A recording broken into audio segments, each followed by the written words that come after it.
بسم الله الرحمن الرحيم والصلاة والسلام على أشرف المرسلين سيدنا محمد وعلى آله وصحبه أجمعين. اللهم علمنا ما ينفعنا وانفعنا بما علمتنا وزدنا علما يا أرحم الراحمين.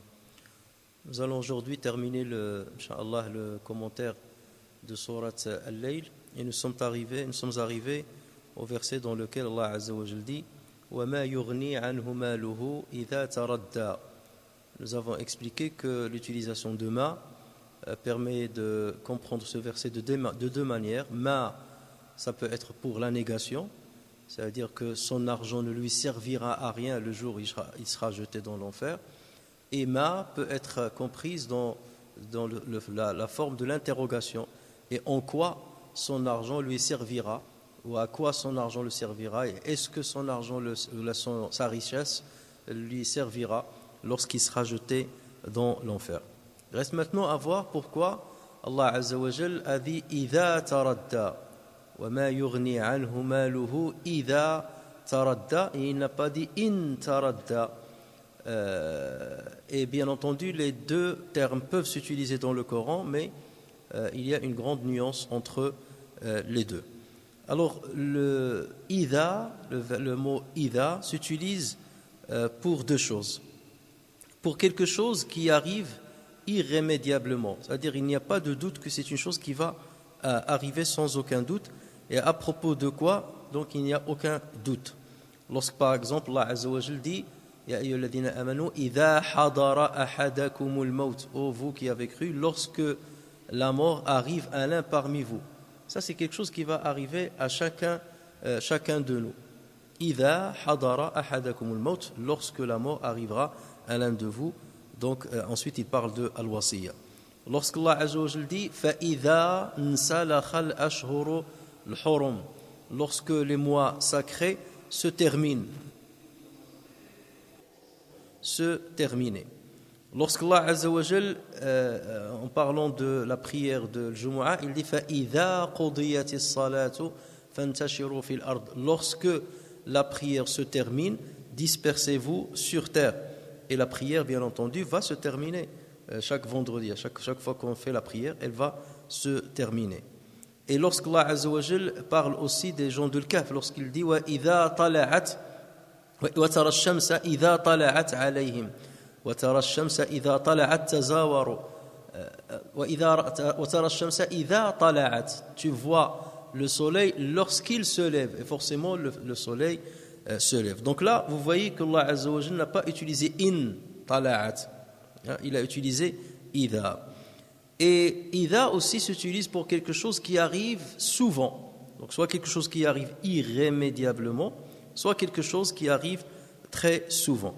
Lorsque Allah Azza wa Jal s'adresse aux croyants en disant Ya ayyuhalladhina amanu idha qumtum ila as-salati, ô vous qui avez cru, lorsque vous vous levez pour accomplir la prière, farsilu wujuhakum wa aydiyakum ila al-marafiq, lavez vos visages, vos mains jusqu'au coude, et ainsi de suite.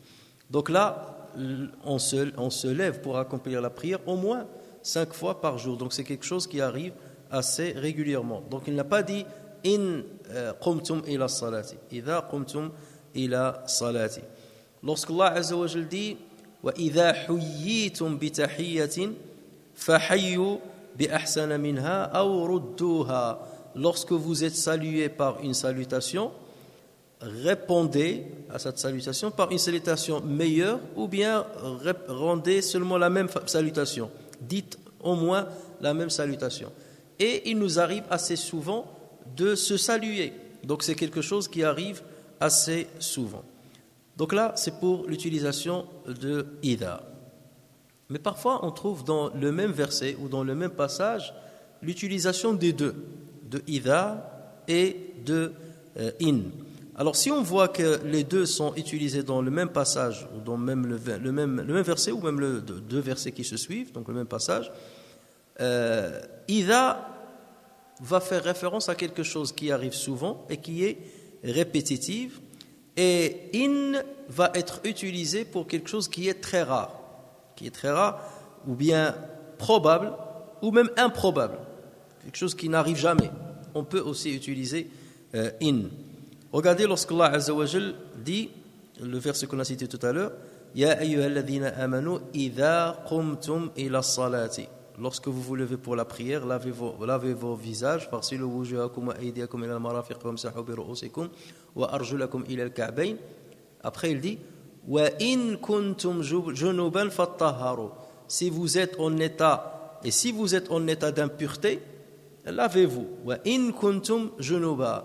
Alors lorsqu'on voit la fréquence de l'arrivée du moment où on se lève pour la prière, c'est plusieurs fois par jour, et la fréquence lorsqu'on est en grande impureté, lorsqu'on est en impureté légale, le genou, ça c'est rare, c'est assez rare. Donc vous voyez que lorsqu'il a parlé du fait de se lever pour la prière, qui est une chose qui arrive d'une manière répétitive et assez souvent, il a utilisé idha. Mais lorsqu'il a parlé de le janaba, lorsque vous êtes en état d'impureté rituelle, là il a utilisé in. Pourquoi? Parce que c'est un état qui est pas très très fréquent. Allah Azza wa Jal parle aussi des esclaves femmes. Et il dit فَإِذَا أُحْصِنَّ, c'est-à-dire lorsque les esclaves femmes sont engagées dans le mariage, lorsqu'elles sont mariées, فَإِذَا أُحْصِنَّ فَإِنْ أَتَيْنَ بِفَاحِشَةٍ فَعَلَيْهِنَّ نِصْفُ مَا عَلَى الْمُحْصَنَاتِ مِنَ الْعَذَابِ. Si jamais elles commettent l'adultère, elles auront la moitié du châtiment qui est réservé aux femmes qui sont libres. Donc vous voyez, فَإِذَا أُحْصِنَّ, lorsqu'elle se marie, parce qu'une esclave, elle arrive assez souvent qu'elle se marie, mais qu'elle commette la fornication, bien l'adultère. Ça, c'est quelque chose qui est rare. Donc voilà pourquoi il a dit فَإِنْ أَتَيْنَا بِفَاحِشَةٍ. Il n'a pas dit فَإِذَا أَتَيْنَا بِفَاحِشَةٍ. Et d'ailleurs, Allah Azza wa Jal utilise aussi dans le Coran, lorsqu'on compte le nombre de fois où le terme idha a été utilisé, ça a été utilisé 362 fois. 362 fois, et il a toujours été utilisé, comme j'ai dit, pour quelque chose qui va arriver certainement, ou qui arrive assez souvent, qui est répétitif. Regardez tout ce qui concerne ce dont Allah Azza wa Jal nous informe concernant l'avenir, concernant l'au-delà. Allah Azza wa Jal utilise toujours idha. Idha ash-shamsu kuwirat wa idha an-nujumu nkadarat.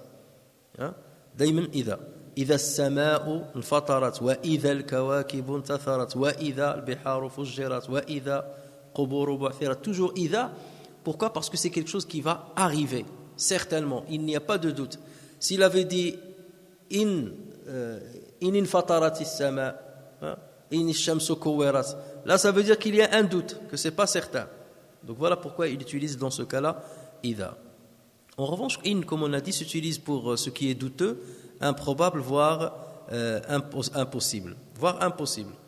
Regardez lorsque Allah Azza wa Jalla dit أَرَأَيْتُمْ إِنْ جَعَلَ اللَّهُ عَلَيْكُمُ اللَّيْلَ سَرْمَدًا إِلَى يَوْمِ الْقِيَامَةِ. Voyez-vous, si Allah Azza wa Jalla fasse de sorte que la nuit perdure tout le temps, qu'il n'y a pas de journée, si la nuit perdure sur vous jusqu'à la fin des temps, jusqu'à le jour de l'Qiyamah.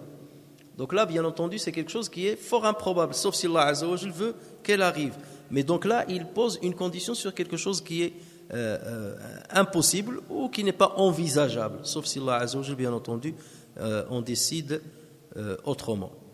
Lorsqu'Allah Azza wa Jalla dit وَإِن يَرَوْا كِسْفًا مِنَ السَّمَاءِ سَاقِطًا يَقُولُوا سَحَابٌ مَرْكُومٌ.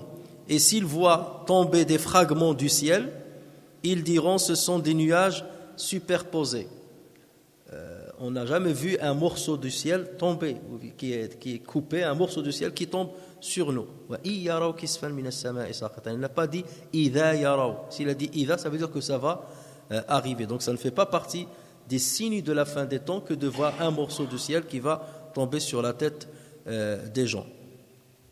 Lorsque Sayyidina Moussa alayhi salam a demandé à Allah Azza wa Jal de le voir, Allah Azza wa Jal, qu'est-ce qu'il lui a dit? Qala lan tarani walakin انظر ila al-jabal fa in istaqarra makanahu fasawfa tarani. Il lui a dit, tu ne pourras pas me voir, mais regarde la montagne. Si la montagne reste stable au moment où je me dévoilerai à elle, dans ce cas tu pourras me voir. Et est-ce que la montagne allait rester stable lorsque Allah Azza wa Jal s'est dévoilé à elle? Pas du tout. D'accord? Donc c'est impossible qu'elle reste stable.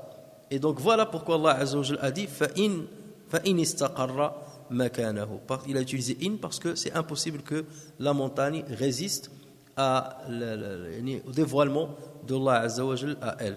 فلما تجلى ربه لجبل جعله دكا وخر موسى صاعقا. Lorsque son Seigneur se dévoila à la montagne, il l'a effrité, la montagne a été effritée et Moussa est tombé foudroyé.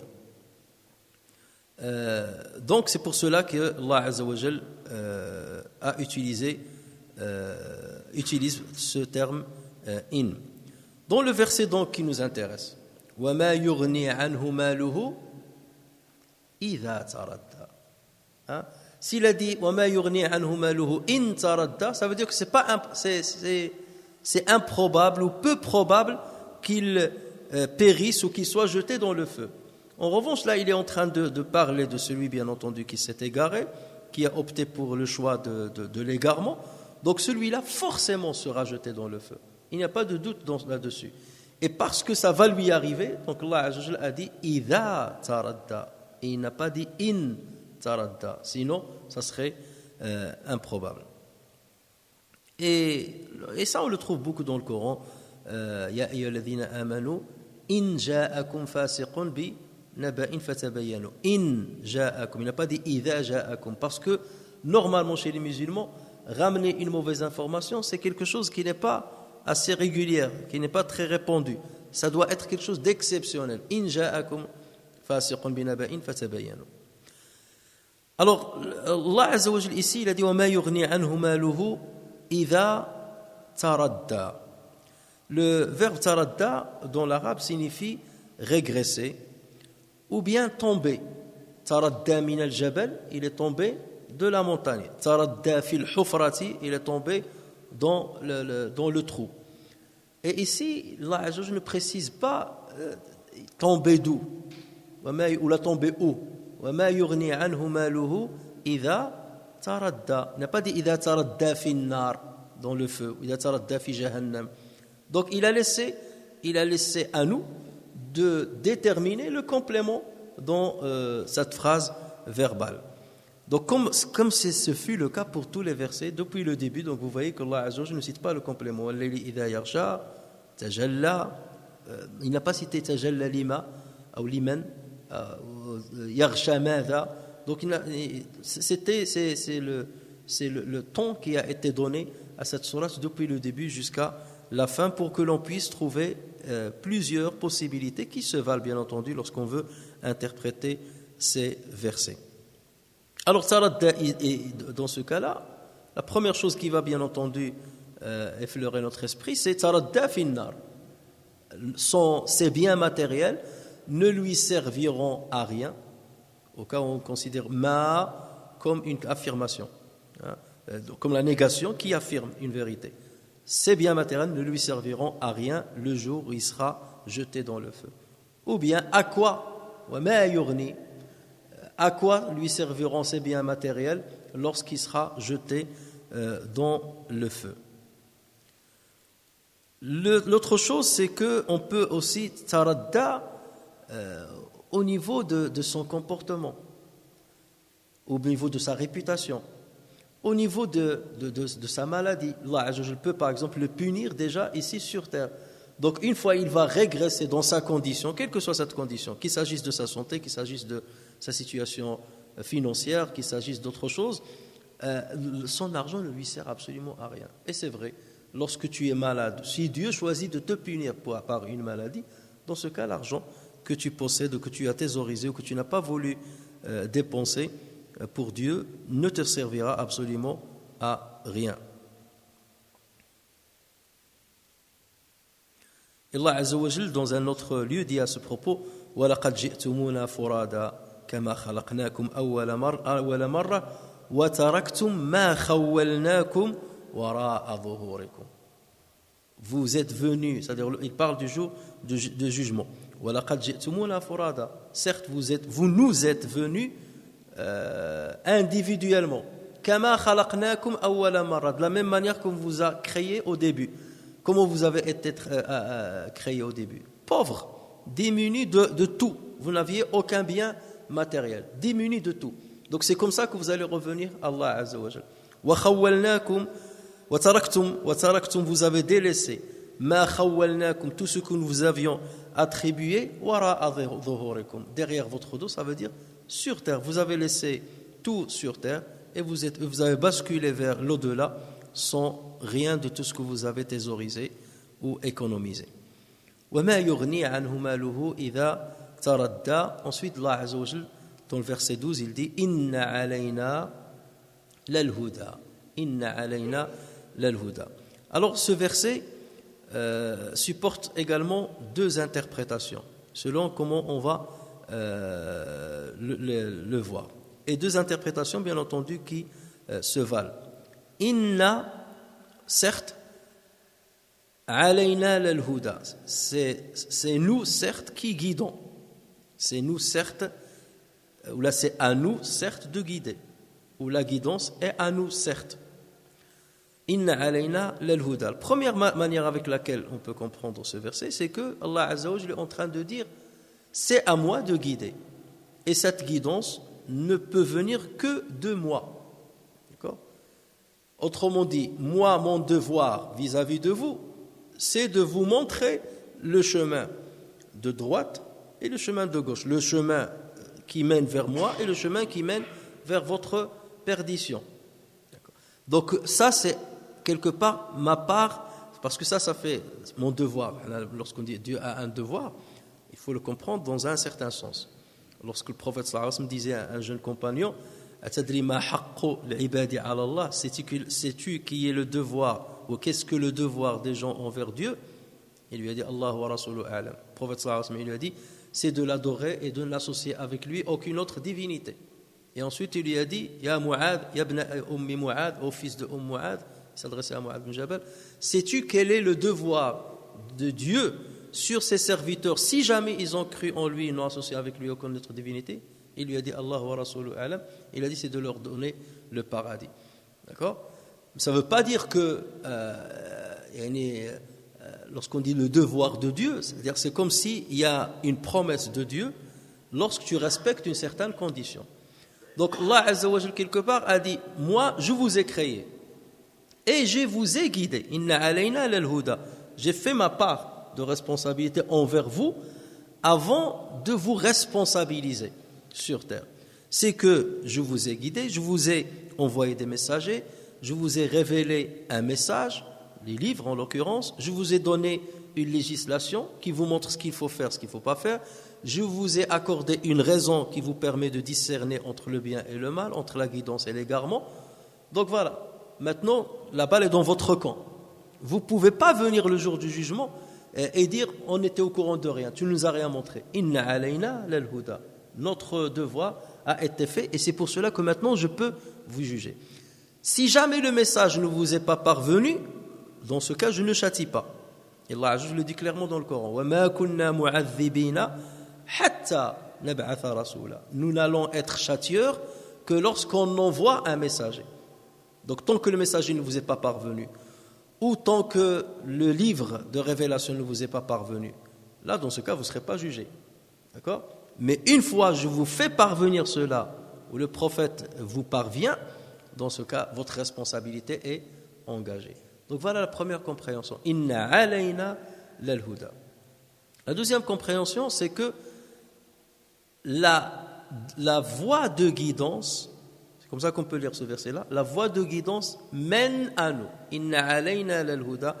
La voie de guidance que quelqu'un emprunte finit par le faire parvenir à nous, à Dieu. D'accord ? Et alors, il y a un lien entre les deux explications. Mais celle-ci, ça veut dire que il parle de celui qui a donné, qui a craint, qui a cru à la bonne parole, ou à la meilleure. Il s'est engagé dans la voie de droite, la voie droite, et dans ce cas, il finira par parvenir à nous. Inna alayna lal-huda, ça veut dire que vous finirez à moi si jamais vous vous engagez dans la voie de la guidance. Et c'est pour ça que dans un autre lieu, Allah Azza wa Jalla dit Inna Rabbi ala siratin mustaqim. Certes, mon Seigneur est sur une voie droite. sur une voie droite, ça veut dire que lorsque quelqu'un suit la voie droite, il finira par trouver Allah Azza wa Jal. Inna rabbi ala siratin mustaqim. Ou bien lorsque Allah Azza wa Jal dit wa ala Allahi qasdu sabil. Wa ala Allahi qasdu sabil, ça veut dire il appartient à Allah le droit chemin. Le droit chemin appartient à Allah. Le qasd, c'est droit. Le sabil, c'est le chemin. Ala Allahi qasdu sabil, ça veut dire le sabil qui est droit appartient à Allah Azza wa Jal. Donc c'est ça, le chemin appartient à nous. Inna alayna lal-huda, le chemin de l'huda nous appartient, et donc lorsque vous le suivrez, vous arrivez à moi. Alors, Allah Azza wa Jal, regardez dans ce verset, il a dit Inna alayna lal-huda. Il aurait pu dire Inna al-huda alayna. Inna al-huda alayna. Certes, la guidance est à nous.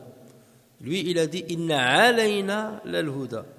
C'est à nous que revient la guidance. Donc, lorsqu'il y a cette inversion-là, ceci veut dire l'exclusivité.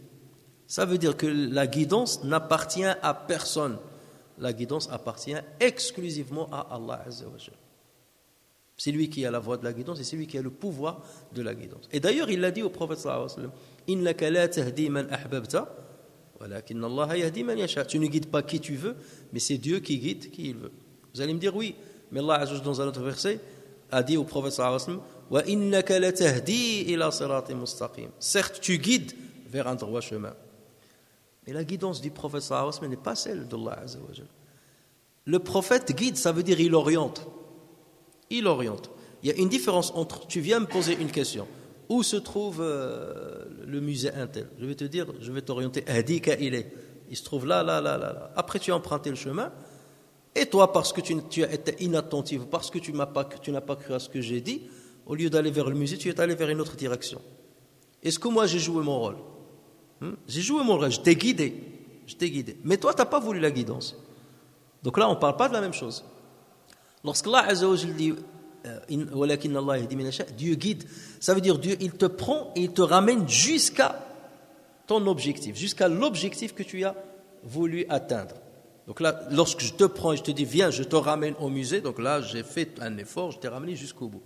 Le prophète sallallahu alayhi wa sallam, lorsqu'on dit qu'il guide, déjà il guide par Dieu, parce qu'il t'explique la bonne voie et la mauvaise voie, mais il n'explique pas de lui-même, de ce que Allah Azza wa Jal lui a donné comme élément afin de les faire parvenir à ceux à qui il va s'adresser. Donc finalement, la guidance revient toujours à Allah Azza wa Jal. Donc c'est lorsqu'il lui dit wa innaka la tahdi ila siratin mustaqim, c'est seulement pour dire que tu as accompli bien ta mission, tu as bien transmis les éléments que je t'ai donnés, et c'est par cela que tu guides bien vers un droit chemin. Mais tu ne peux pas guider le cœur forcément. La preuve, c'est que ton propre oncle, Abu Talib, tu n'as pas pu le guider, alors que tu lui as expliqué le bon message. Tu as fait tout ce qu'il fallait, mais lui, il n'a pas voulu se guider. Mais tu n'as pas la capacité de transformer le cœur de ton interlocuteur. Cette capacité n'existe, ce pouvoir-là n'existe que chez Allah Tabaraka wa Ta'ala. Donc voilà pourquoi il a utilisé cette phrase où il a inversé les mots pour montrer que l'exclusivité n'appartient qu'à lui. Inna alayna lal-huda. Et regardez la forme de cette phrase. Inna adat isma harfu tawkid. C'est un terme qui montre la confirmation ou l'affirmation. Et il a utilisé inna alayna. Il aurait pu dire inna alayna al-huda, mais lui il a dit inna alayna lal-huda. Il a rajouté encore l'am. Et ça donne encore plus d'affirmation. Cette phrase-là, elle est belle. Pourquoi? Parce qu'il y a 3 styles qui ont été utilisés pour montrer l'affirmation de ce message-là. Inna, voilà, lal-huda, l'am, et l'inversion des mots. Inna alayna lal-huda. C'est exactement ce qu'Allah Azza wa Jalla a utilisé plus tôt lorsqu'il a dit Inna sa'yakum la shatta. Il aurait pu dire Inna sa'yakum shatta. Mais il a dit Inna sa'yakum la shatta. Inna alayna lal-huda. Wa inna lana lal-akhirata wal-ula. Il aurait pu dire Wa inna lana lal-akhirata wal-ula. Wa inna lana lal-akhirata wal-ula. Donc vous voyez qu'il y a une concordance dans la syntaxe entre les différents versets. Inna alayna lal huda, donc une concordance avec inna sa'yakum la shatta. Et en même temps, ça montre que cette inna alayna lal huda, c'est une explication, c'est une quelque part, elle est liée inna sa'yakum la shatta. Vos efforts sont divergents et différents. Vos efforts sont différents. Il y a ceux qui vont emprunter la bonne voie, ceux qui vont emprunter la mauvaise voie. Mais ceux qui ont emprunté la bonne voie, qui les a guidés pour les mettre dedans, ou pour qu'ils se rendent compte de l'existence de cette bonne voie, c'est Allah Azza wa Jalla. Inna sa'yakum la shatta. Vos voies sont différentes. Mais le huda n'appartient qu'à nous. Le huda n'appartient qu'à nous. Et si tout le monde de vous entend les éléments de ma guidance et suit les éléments de la guidance, est-ce que dans ce cas, vos efforts seront shatta? Non, vous allez suivre la même direction. D'accord? Si vous suivez mon huda, si vous suivez ma guidance, votre effort ne sera pas divergent. Vous allez tous être dans le même chemin. Mais parce que vous ne suivez pas ce que je vous dis, du moins une partie parmi vous, dans ce cas, vous allez diverger, ceux qui vont rester sur le droit chemin et ceux qui vont s'égarer. Et Allah Azza wa Jalla, par cela aussi, il est en train de dire, si vous voulez ma guidance, si vous voulez parvenir vers moi, dans ce cas, suivez les éléments de ma guidance. Ne suivez pas les éléments de la guidance de qui que ce soit. Parce qu'Allah Azza wa Jalla, par ailleurs, dit وَإِن تُطِعْ أَكْثَرَ مَنْ فِي الْأَرْضِ يُضِلُّوكَ عَنْ سَبِيلِ اللَّهِ. Si tu obéis la majorité de ceux qui sont sur terre, ils t'égareront du chemin d'Allah Azza wa Jalla. Ça veut dire que tu dois obéir à qui? Pas à la majorité de ceux qui sont sur terre, tu dois obéir à Allah Azza wa Jalla. Et c'est pour cela que lorsque nous musulmans, nous sentons isolés dans ce monde-là, ou minoritaires dans ce monde-là, arrive un moment où tu te dis, mais il y a un problème là. Est-ce que c'est moi qui suis anormal ou c'est les gens qui sont anormaux? Pourquoi tu te poses la question? Tu te dis, mais la majorité ne pense pas comme moi. Je suis qu'une minorité, au point que tu commences à douter de toi-même. Au contraire, c'est là où tu dois être rassuré.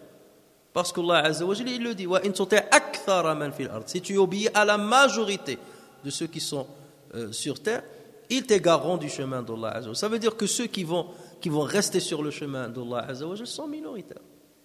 Et même parmi ceux qui ont cru en Dieu d'ailleurs. Parce que même la croyance en Dieu, il y a des grades. Tu t'engages et après, selon la piété que tu vas acquérir, tu vas te rapprocher de Dieu, tu vas être guidé ou tu peux risquer d'être égaré si tu n'as pas suivi à la lettre ce que Allah Azza wa Jal dit. Inna alayna lal huda wa inna lana lal akhirata wal ula. Et à nous appartient certes la vie dernière et la vie présente. Wa inna lana lal akhirata wa al ula. Alors, regardez déjà, Allah Azza wa Jalla ici, il nous dit la vie d'ici-bas et la vie de l'au-delà m'appartient. Ça, c'est quelque chose qui est évident. Tout ce qu'il y a sur cette terre et la terre, ceux qui sont dedans et ceux qu'il y a dedans appartient à Dieu. La vie dans l'au-delà appartient exclusivement à Allah Azza wa Jalla. Wa inna lana lal akhirata wal ula. La question qu'on peut se poser ici, pourquoi Allah Azza wa Jalla a commencé par l'akhira, l'au-delà, la dernière, et ensuite al-ula. Il aurait pu faire l'inverse, parce que dans d'autres passages coraniques, il commence par l'ula, et ensuite l'akhira, ou bien dunya, et ensuite l'akhira. Ici, il a commencé par l'akhira, et ensuite l'ula. Pourquoi? Parce que le squelette de la sourate va dans ce sens. Lorsqu'Allah Azza wa Jalla a dit inna sa'yakum la shatta, qu'est-ce qu'il a dit après? فَأَمَّا مَنْ أَعْطَى وَاتَّقَى وَصَدَّقَ بِالْحُسْنَى فَسَنُيَسِّرُهُ لِلْيُسْرَى. Il a commencé par ceux qui empruntent la bonne voie. Celui qui donne, qui craint et qui déclare véridique la meilleure, on va lui faciliter la plus facile. Donc là, il parle des gens qui aspirent à quoi? Qui aspirent à l'au-delà. Et ensuite, il a dit وَأَمَّا مَنْ بَخِلَ وَاسْتَغْنَى وَكَذَّبَ بِالْحُسْنَى. Quant à celui qui était avare et وَاسْتَغْنَى, qui s'est senti désintéressé ou là, qui s'est senti indépendant de Dieu, وَكَذَّبَ بِالْحُسْنَى, et qui a démenti la meilleure, فَسَنُيَسِّرُهُ لِلْعُسْرَى. Hada, il l'a cité en deuxième lieu. Hada, c'est quelqu'un qui a voulu quoi? Il a voulu l'ici-bas. Bakhila, pourquoi il est devenu avare? Parce qu'il s'attache à l'ici-bas. Wa kadhab al-husna, parce qu'il s'attache à l'ici-bas. Il ne veut pas croire à l'au-delà. Donc vous avez une dichotomie, deux visions différentes. Mais il a commencé par parler de la vision de celui qui cherche l'au-delà. Et ensuite la vision de celui qui cherche ici-bas. Donc Allah Azza wa Jalla est en train de s'adresser aux deux. Il leur dit, j'ai l'au-delà et ici-bas. L'au-delà et ici-bas m'appartient. Donc c'est comme s'il rassure celui qui a fait le bon choix et qu'il menace celui qui a fait le mauvais choix. Celui qui a fait le bon choix, il lui dit, tu cherches l'akhira, je te l'accorde, parce qu'elle m'appartient. Et tu t'es désintéressé d'ici-bas, où tu as donné la priorité à l'au-delà plutôt qu'ici-bas, je te donne les deux, parce que l'au-delà m'appartient, et même l'ici-bas m'appartient, et je peux te donner les deux. Et voilà pourquoi nous, lorsqu'on s'adresse à Allah Azza wa Jalla, qu'est-ce qu'on dit? Rabbana atina fi dunya hasana wa fil akhirati hasana. Là on demande les deux. وابتغ فيما آتاك الله الدار الآخرة ولا تنس نصيبك من الدنيا. Donc on a cet équilibre, mais bien entendu nous on donne la priorité à l'au-delà. Donc Dieu nous rassure dans ce cas-là. J'ai l'au-delà et j'ai l'ici-bas, je vous donne les deux. ومن يتق الله يجعل له مخرجا ويرزقه من حيث لا يحتسب. Celui qui craint Dieu parce qu'il a craint l'au-delà ou il a pensé à l'au-delà, يجعل له مخرجا, il lui donnera toujours une issue favorable. Il pourvoira à ses besoins de là où il n'a jamais réfléchi, de là où il n'a jamais pensé. Donc pourquoi? Parce qu'Allah va lui dire, parce que l'ici-bas m'appartient, donc je peux t'accorder certaines choses d'ici-bas, alors que soit tu ne les as pas cherchées ou tu n'as pas douté que tu vas les gagner, mais parce que toi tu as pensé à l'au-delà, je te donne les deux. Ça peut être aussi une menace pour celui qui a opté pour l'autre choix. Toi, tu veux l'ici-bas, ben je t'informe, j'ai l'au-delà et même l'ici-bas. Donc l'au-delà, je l'ai, donc je ne te l'accorderai pas. Ou bien je t'accorderai autre chose dans l'au-delà, ça veut dire la punition de l'au-delà. Attention. Et ici-bas, je peux parfois te l'accorder, parce qu'il m'appartient, tu l'as cherché, je peux te la donner. Mais c'est à moi que revient la décision. Parfois, Allah Azza wa Jal donne pour ceux qui recherchent ici-bas, il leur donne plus. Allah Azza wa Jal dit dans le Coran, من كان يريد العاجلة عجلنا له فيها ما نشاء لمن نريد ثم جعلنا له جهنم يصلاها مذموما مدحورا. Celui qui veut la vie éphémère, كان يريد العاجلة, celui qui veut la vie éphémère et rapide qui va disparaître, عجلنا له فيها ما نشاء, on lui donnera, on va se hâter à lui donner ce qu'il veut, à qui on veut, mais parce que je la possède, je lui donne. Tu veux ça, je te le donne. Mais j'ai l'au-delà. Ensuite nous allons lui donner Jahannam, yaslaha madhmouman madhoura, il va y être affligé, rabaissé, humilié, parce que je possède les deux. Man kana yuridu hartha al-akhirati nazid lahu fi harthi. Celui qui veut le labour de l'au-delà, ne lui rajouterons dans son labour. Wa man kana yuridu hartha ad-dunya nu'tihi minha wa ma lahu fi al-akhirati min nasib. Celui qui veut le labour ici-bas, nous lui donnerons, mais il n'aura aucune part dans l'au-delà, parce que je possède les deux. Donc, ce n'est pas parce que quelqu'un a cherché ici-bas et qu'il l'a gagné que Dieu est dépossédé de l'ici-bas. De dire, celui-là, il a gagné l'ici-bas parce que Dieu ne peut pas agir à ce niveau-là. Non. Et d'ailleurs, il le fait pour certains. Il les démunit, alors qu'ils étaient les plus riches, les plus... dans l'autosuffisance totale, et Allah Azza wa Jalla les démunit jusqu'au bout. Et pour certains, il leur ouvre les portes des richesses, mais en fait, il est en train de les piéger progressivement jusqu'au jour où l'au-delà, donc là, le châtiment sera douloureux pour eux.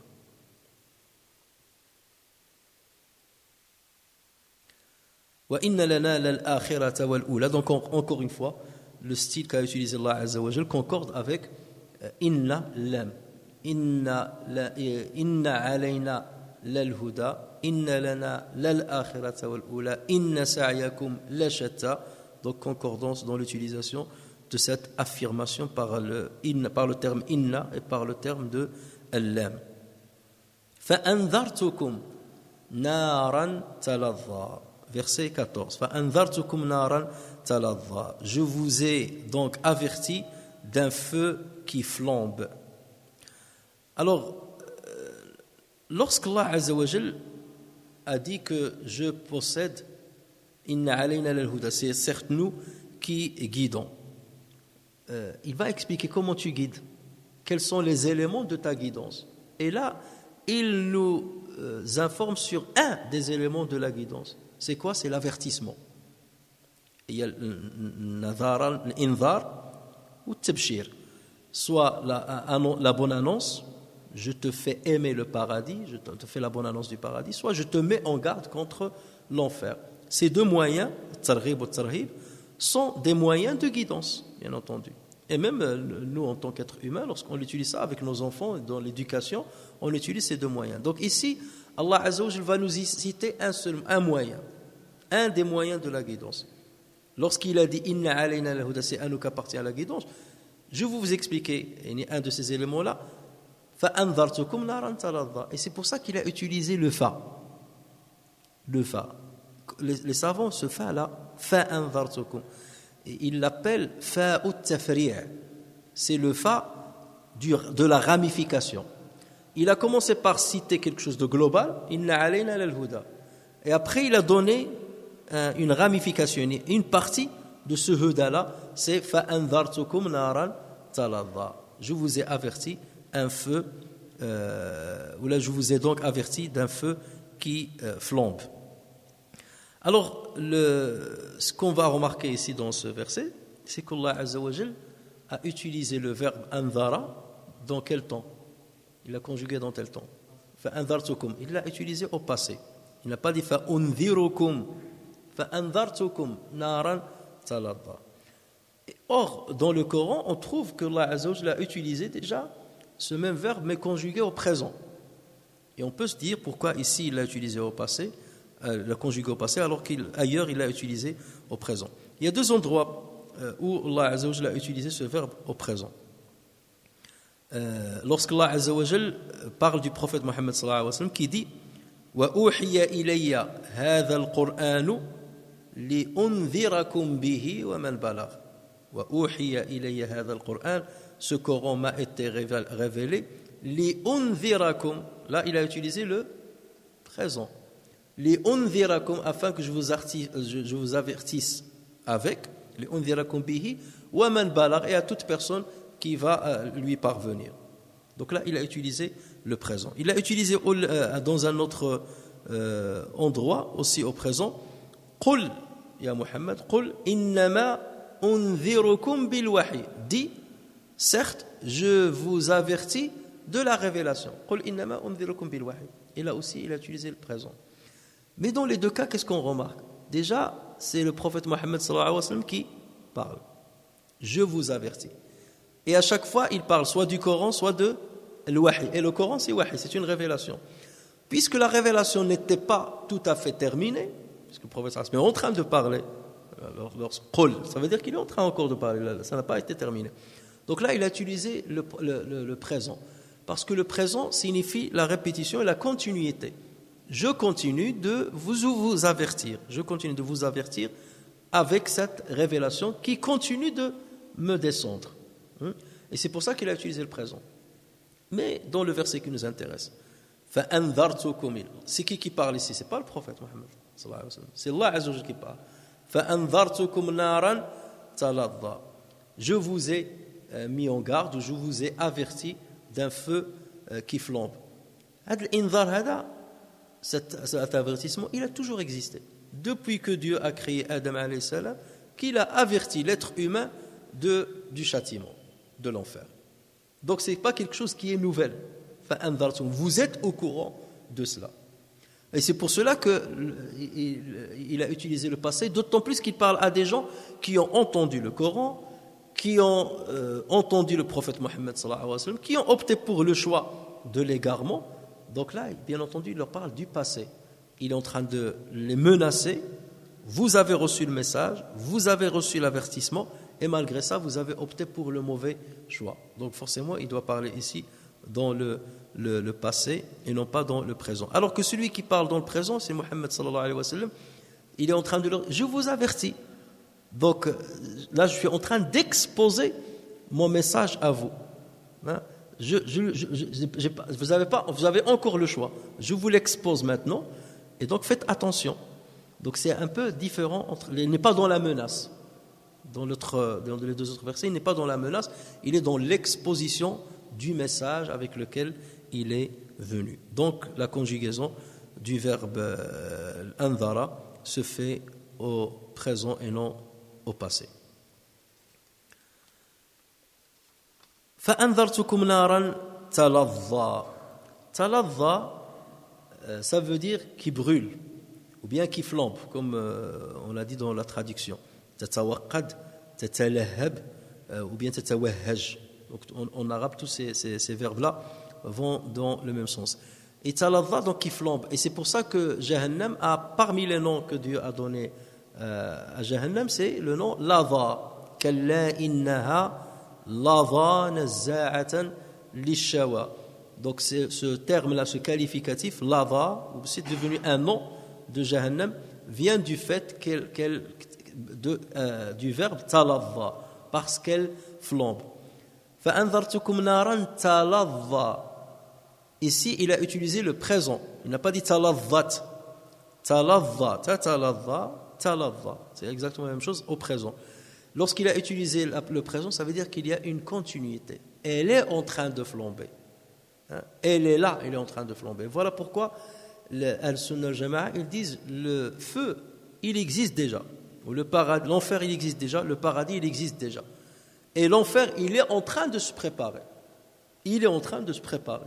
Et c'est pour cela que lorsqu'Allah Azza wa Jalla, le jugement va mettre les gens en groupe dans l'enfer, Allah Azza wa Jalla demandera, ou les anges demanderont à l'enfer en lui disant Hal imtala'ti, es-tu rempli? Fataqulu hal min mazid. Y en a-t-il encore? Yawma yaqulu hal imtala'ti fataqulu hal min mazid. Regardez ce terme-là. Lorsque Dieu lui dit, est-ce que tu t'es rempli? Et la réponse, il doit dire non, pas encore. Ou bien oui, je suis rempli. Là, il a dépassé ça. Hal min mazid. Ça veut dire que je ne suis pas rempli? Hal min mazid, c'est une question. Y a-t-il encore? Y en a-t-il encore? Ça veut dire déjà qu'elle n'est pas remplie. Ça veut dire que j'ai encore de la place. Déjà d'une. Et deuxièmement, ça veut dire qu'elle a du plaisir à châtier les gens. Hal min mazid, j'en veux encore. Ça veut dire qu'elle a de la rage envers ces gens-là qui n'ont pas voulu croire en Allah Azza wa Jalla. Ça veut dire que tout le temps qu'elle se préparait, le moment est venu maintenant. Depuis des siècles et des siècles et des siècles que je suis en préparation pour ces gens-là. Et maintenant que tu es en train de les jeter en moi, maintenant que je vais jouer mon rôle, tu me dis, est-ce que tu t'es rempli? Pas encore, et j'en veux encore. Et c'est vrai. Lorsque tu t'es préparé beaucoup à quelque chose, à un rôle, tu as passé du temps et du temps et du temps, si ce rôle-là, tu vas l'exécuter dans 1 heure, 2 heures, tu vas dire, mais ça va pas, tout ce que j'ai fait là, c'est trop vite, c'est passé trop vite. Donc, lorsque hal min mazid, au niveau rhétorique, c'est une réponse excellente, juste excellente. Hal min talati fa taqulu hal min mazid. Al-a'yadhu billah, sallallahu azza wa jalla an yaqiyana lahibaha. فأنذرتكم نارا تلظى لا يصلاها إلا الأشقى الذي كذب وتولى. Où ne brûlera que le damné, celui qui est condamné, ne brûlera que le damné qui dément et tourne le dos. Ibn Abbas radiyallahu anhuma a dit que ce verset-là a été révélé à propos de Umayya ibn Khalaf. Rappelez-vous, dans les causes de révélation, on a dit que beaucoup disent que cette sourate, ou une partie de cette sourate a été descendue pour rendre hommage à Abu Bakr Siddiq radiyallahu anhu, qui a acheté Bilal ibn Rabah, qui était esclave de Umayya ibn Khalaf. Et ce dernier châtiait et punissait et faisait subir les pires des supplices à Bilal parce qu'il a choisi l'islam. Et Abu Bakr Siddiq, comme d'habitude, a donné de l'argent pour acheter Bilal et ensuite il l'a affranchi. Et le père de Abu Bakr, il lui a dit pourquoi tu fais cela? Tu aurais pu acheter des gens forts qui vont t'aider, ainsi de suite, qui peuvent t'aider. Il lui a dit je le fais pour autre chose, c'est-à-dire je le fais pour Dieu. Et il va le dire, Allah va le dire à la fin de cette sourate. Donc autant Allah Azza wa Jalla rend hommage à Abu Bakr, autant bien entendu il va parler de celui qui a poussé à Abu Bakr à faire ce geste-là. Celui qui l'a poussé, c'est Umayya ibn Khalaf. C'est la mécréance et l'injustice de Umayya ibn Khalaf qui punissait Bilal radiyallahu anhu pour avoir choisi l'islam. Donc voilà pourquoi Ibn Abbas radiyallahu anhu a dit ce verset concerne Umayya ibn Khalaf. La yaslaha illa al-ashqa, c'est qu'il asla, al-ashqa, le damné ici, c'est Umayya ibn Khalaf. Mais bien entendu, comme on le sait, al-qa'ida, la règle dit al-ibratu bi'umumi al-lafzi la bi khususi al-sabab. La moralité concerne on la prend dans le sens général et non pas la cause de la révélation. L'ashqa, ça peut être n'importe qui est dans l'image de Umayya ibn Khalaf. Alors ici, ce verset peut poser un problème. Lorsqu'Allah Azza wa Jalla dit la yaslaha, c'est-à-dire ce feu-là ne brûlera dedans que l'ashqa. L'ashqa a le terme là, l'af'al, c'est un terme c'est un superlatif. Rappelez-vous, on a déjà parlé de l'ahsan. On a dit yasir, aysar, yusra. D'accord? Aysar, af'al. La rime af'al, ça veut dire c'est un superlatif. Ici, il dit l'ashqa. Donc, shaqiyun, ashqa. Shaqiyun, ashqa. C'est un superlatif. Si on prend ce verset-là, ou là, ce terme-là, en tant que superlatif, quel est ce qu'on appelle mafhoum al-mukhalafa? Mafhoum al-mukhalafa, c'est le sous-entendu de ce verset. Elle ne brûlera dans ce feu que le pire, ashqa, le damné, le pire des damnés. Ça veut dire celui qui n'est pas pire ne le subira pas. C'est ça ce qu'on appelle le sous-entendu, le mafhoum al-mukhalafa ou le mafhoum. Et là, ça pose problème. Et c'est pour cela que le Murji'a avance ce verset-là ou ce passage-là pour un petit peu justifier leur choix. Le Murji'a, c'est un groupe de musulmans apparus autrefois qui sont complètement l'opposé de l'Khawarij. Pour le Khawarij, celui qui commet un grand péché, il sera dans l'enfer. Murtakib al-Kabira, il sort de l'islam, il sera dans l'enfer. Pour le Murji'a, ils sont plus laxistes. Eux, ils disent, il suffit de croire en Dieu et tu entreras au paradis. Même si tu ne pratiques pas. Tu ne pratiques pas. Et ils ont essayé de justifier ou d'argumenter ce choix-là. Et ils utilisent ce verset-là. Ils disent, Allah Azza wa Jalla dans ce verset-là, il dit la yaslaha illa al-ashqa. Ne brûlera dans le feu que le pire, que l'ashqa. Ça veut dire si tu n'es pas arrivé au pire, tu ne brûleras pas, c'est pas grave. La yaslaha illa al-ashqa alladhi kadhaba wa tawalla, qui a démenti et qui a tourné le dos. Donc si toi tu es croyant, tu n'as pas démenti, tu n'as pas tourné le dos au prophète. Donc même si tu ne pratiques pas, tu n'es pas de ashqa, donc tu ne seras pas dans le feu. Vous voyez comment ils ont un petit peu tourné le truc? Mais c'est pas, bien entendu, il y a une réponse à cela. La réponse c'est que l'ashqa, même si on parle de superlatif, ici dans ce verset-là, l'ashqa veut dire shaqi. C'est pas un superlatif, c'est pareil. Le verset ne cherche pas à citer que le superlatif, celui qui est le plus damné, le pire. Non, c'est pas dans ce sens-là. Pourquoi?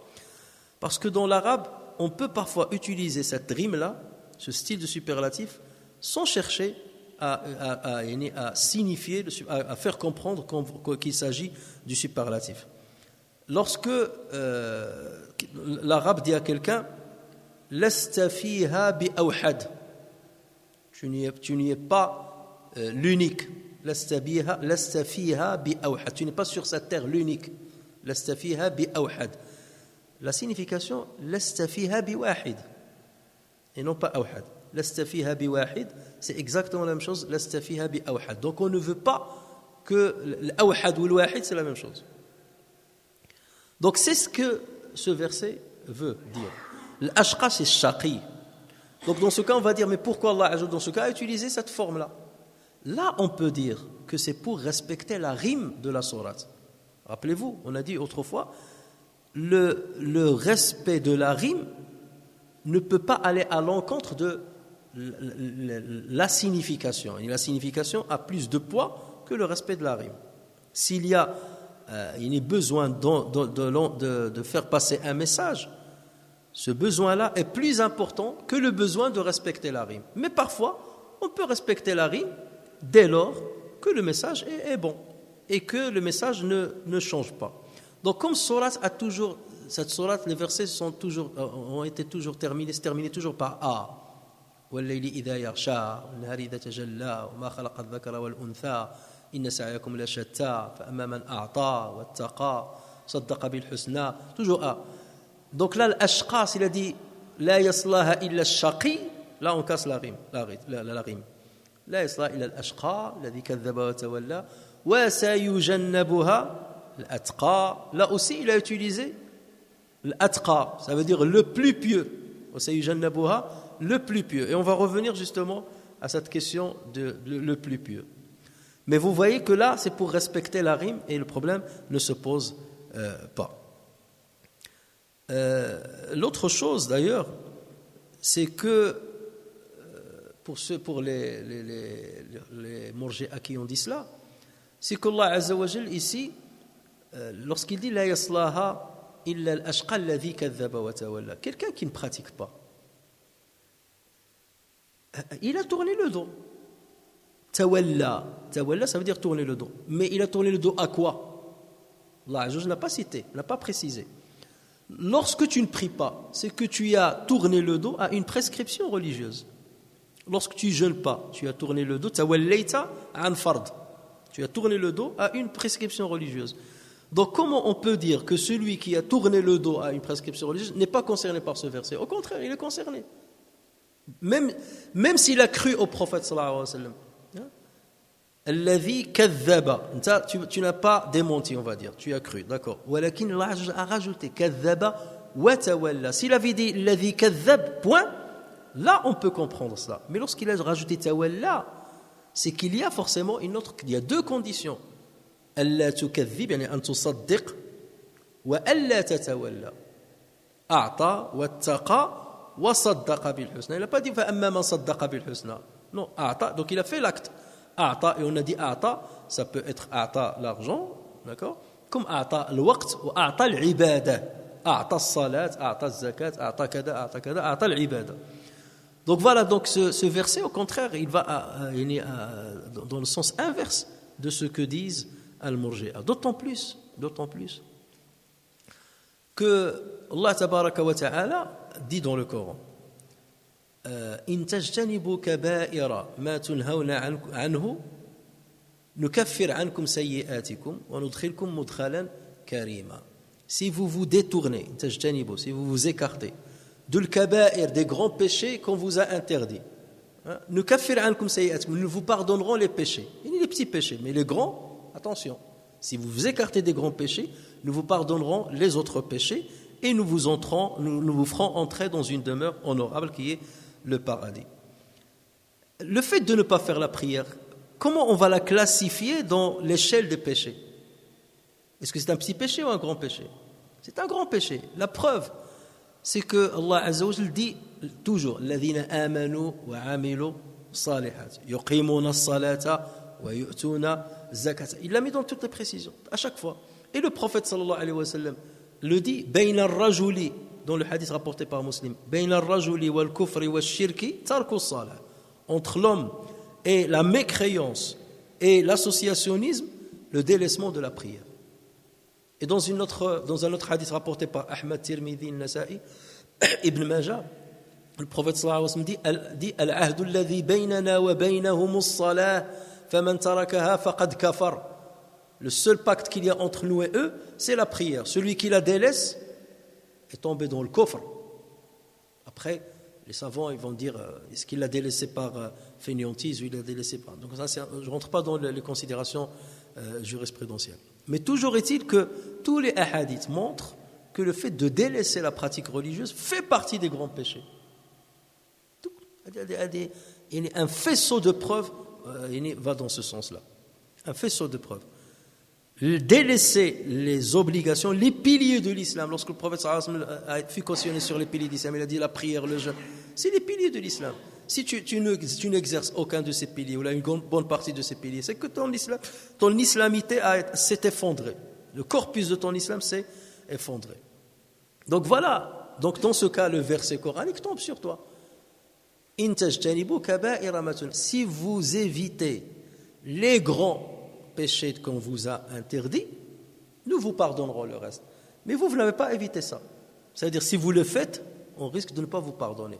Donc, si vous ne pratiquez pas, on risque de ne pas vous pardonner et votre foi ne vous servira pas à grand-chose. Elle pourra vous servir peut-être un jour pour vous faire sortir de l'enfer et entrer au paradis. Et ça, c'est la catégorie de ce qu'on appelle al-jahannamiyoun, ceux qui sont croyants, qui entreront en enfer pour payer leurs dettes, et ensuite un jour, on les fera sortir de l'enfer. Et là, il y a énormément de hadiths qui montrent ceci, et même le fameux hadith du prophète sallallahu alayhi wa sallam qui dit « Je connais celui qui sera le dernier à quitter le paradis, le dernier qui a quitté l'enfer, le dernier qui va quitter l'enfer parmi les croyants. » Celui qui va dire à Allah, sors-moi seulement de l'enfer, même si tu me mets à la porte, et il le sortira, il le mettra à la porte. Après, il va lui dire, rapproche-moi de cet arbre, je ne demanderai pas plus. Allah le rapprochera. Il va dire, rapproche-moi seulement de la porte du paradis, je ne demanderai pas plus. Dieu va lui dire, tu ne demanderas rien, lui dira, je ne demanderai rien. Il le ramènera jusqu'à devant la porte. Après, il va entendre les gens du paradis, il va lui dire, fais-moi rentrer au paradis, je ne demanderai pas plus. Et après, Allah Azza wa Jal va lui dire, il va le faire rentrer au paradis, il va lui dire, je vais te donner, je ne sais pas combien de fois, ce que le plus riche des rois a eu sur cette terre. Et le prophète sallallahu alayhi wa sallam a ri jusqu'à ce qu'on a vu ses molaires. Il a ri de cet homme-là qui a commencé à... Il a compté en fait sur la miséricorde de Dieu. Il savait que Dieu est miséricordieux et il a compté à chaque fois, il demandait un petit peu, et à chaque fois, Allah Azza wa Jal lui a donné parce qu'il n'a jamais désespéré. Et celui qui ne désespère pas de la miséricorde de Dieu la recevra la miséricorde de Allah tabaraka wa ta'ala.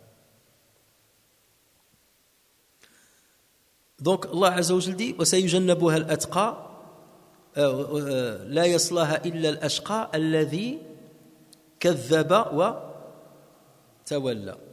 يصلاها, donc il va brûler dedans. كذب وتولى, ce sont deux choses que cet homme a commis, deux péchés. كذب, تكذيب, il a démenti et il a tourné le dos. Allah Azza wa Jal a déjà parlé de certains actes au départ de cette sourate-là qui sont mauvais. C'est quoi? L'avarice, amma man bakhila wa amma man bakhila wa istaghna wa kadhaba bil husna. Qui est pire? Al-bukhl ou l'istighna ou at-takdhib bil husna ou at-takdhib wa at-tawalli. En fait, kadhaba wa tawalla, c'est le général. Kadhaba wa tawalla. Il a démenti. L'autre, wa kadhaba bil husna. Alors qu'il a dit kadhab. Donc il a démenti beaucoup de choses. Là-bas c'est husna seulement, kadhab bil husna. Et ici il a dit tawalla, il a tourné le dos. Donc lorsque tu tournes le dos à la sadaqa, tu tournes le dos à la prière, tu tournes le dos à beaucoup de choses. Donc là c'est plus général. Et parce que c'est général, Allah Azza wa Jal, la menace était plus grande. Il a dit la yaslaha illa al-ashqa alladhi kadhaba wa tawalla. Il sera dans le feu. Alors que lorsqu'il a parlé là-bas que de certaines ramifications de ces grands péchés, à savoir l'avarice, parce que tu peux être musulman et avare, ça existe. Donc il a parlé que de l'avarice, même bakhila wa istaghna, il s'est senti autosuffisant, donc il n'a besoin de personne. Wa kadhaba bil husna. Donc là-bas, il n'a pas parlé de l'enfer. Il a dit فَسَنُيَسِّرُهُ لِلْعُسْرَى. Nous allons lui faciliter la chose pour tomber dans le chemin le plus difficile. Mais il n'a pas parlé directement de l'enfer, alors qu'ici, il parle directement de l'enfer. Pourquoi? Parce que les deux péchés qu'il a commis sont très grands et très graves. Donc vous voyez que pour chaque...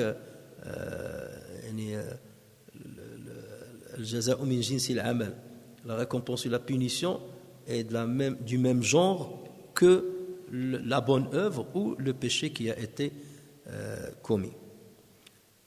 لا يصلى إلا الأشقى الذي كذب وتولى وسيجنبها الأتقى الذي يؤتي ماله يتزكى. Alors qu'on sera écarter le pieux qui donne ses biens pour se purifier. وَسَيُجَنَّبُهَا الْأَتْقَى. Là, la première chose qu'on peut dire, c'est pourquoi Allah Azza wa Jalla n'a pas respecté la même forme de la phrase qui est passée avant. Il a dit La yaslaha illa al-ashqa. Et ici, on devait s'attendre à ce qu'ils disent La yujannabuha illa al-atqa. N'est-ce pas? La yaslaha illa al-ashqa. Ici, on devait s'attendre à ce qu'ils disent La yujannabuha. Et n'en sera écarté que le pieux. Alors là, il n'a pas dit il n'en sera écarté, il n'a pas utilisé une forme négative, d'accord, de négation. Mais il a dit وَسَيُجَنَّبُهَا, il a donné la confirmation. Et on sera écarté le pieux. Pourquoi il n'a pas utilisé le même sens? Alors imaginons qu'il a dit لَا يُجَنَّبُهَا إِلَّا الْأَتْقَى. S'il avait dit ça, ça veut dire quoi? Ne sera écarté du feu que le plus pieux. L'atqa. Donc dans ce cas, c'est un superlatif. L'atqa, le plus pieux, le meilleur. Ça veut dire celui qui n'est pas meilleur, il risque de ne pas s'en écarter. Et ça serait très grave. D'accord? Il y a at-taqi et il y a l'atqa. Il y a le pieux et il y a le plus pieux. Là, c'est un superlatif. Donc s'il avait dit la yujannabuha illa al-atqa, ne sera écarté de l'enfer que le meilleur, que les meilleurs. Ce serait une catastrophe pour nous. À moins qu'on croit que nous sommes parmi les meilleurs. Nous en sommes très éloignés. Donc, parce qu'Allah Azza wa Jalla Rahim, parce qu'il est Rahim, il a utilisé cette forme. وَسَيُجَنَّبُهَا الْأَتْقَى. Il n'y a pas d'exclusivité.